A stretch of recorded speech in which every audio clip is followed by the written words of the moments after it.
How's it going? My name is Mingo. I'm with the Degree 33 family, and I want to get you started on putting your surfboard together. Chances are, if you're watching this video, you've got one in your hands, and you need to get through the basic installation process so you can get this board out and getting used.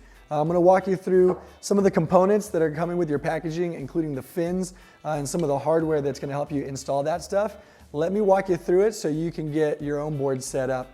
If you got a longboard setup like this, it's a 2-in-1 setup. Basically, that means there's two of the same smaller style fins and one larger fin.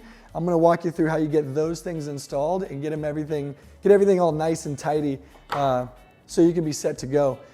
If you take a look at your board, you'll probably find the larger fin down towards the bottom in packaging, and you'll find the smaller fins up towards the top. Grab a hold of those and get a hold of this FCS key or a little you can get a little Allen wrench. That'll help you too, just as easy and just as usable. You also want to grab a flat head screwdriver or a little quarter or a nickel always helps too if you don't have your hands on a screwdriver or you're putting your board together, let's say in the back of your car. Grab the larger fin. It's got these two little nodes on the left and the right side. That's on the back of the fin. You always want the orientation of your fin going away from the majority of your board.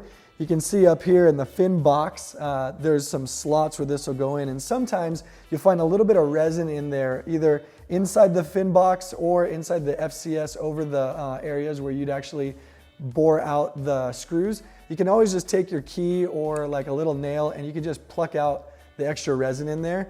It happens on almost all boards. So take a look in there, see if there's any resin. If there is none, you can just slot this down really simply.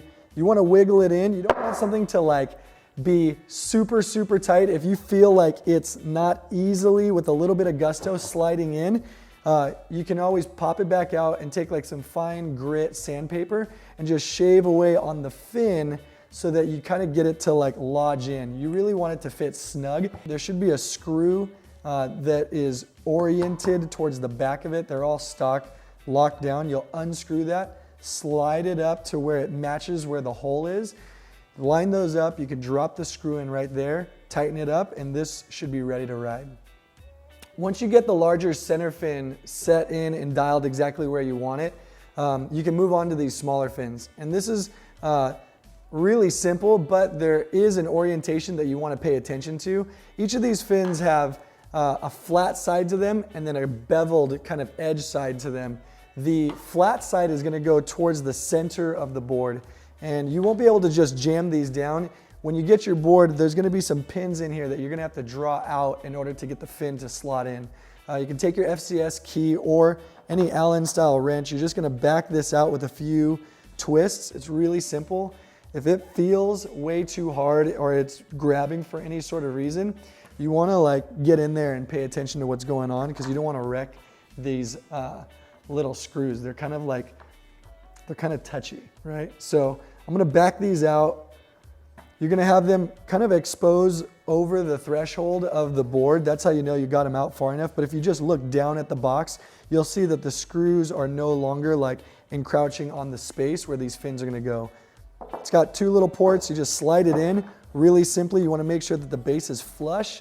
You want to give it a little wiggle. Once you know that it's in there tight, you can just draw these bolts back in till you feel it pinch on the board. You don't want to really crank down on these. You just want to be able to know that it's holding the fin without any wiggle. You can repeat the same process for the other side, drawing back the screw that's in there.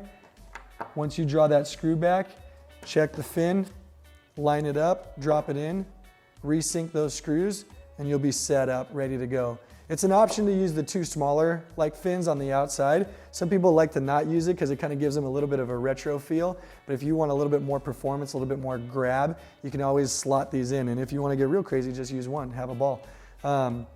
It's all up to you, man. You can slide this up or down, however much or little you want. Get these in, get these out, have a blast, try it out. Use different configurations to dial the board in exactly how you want, and you'll have a blast. Hope this helps you out. Don't stress out. If you have any questions, you can always call us or email us. We'd be happy to walk you through the process. Hope you have a good one. I'll catch you later.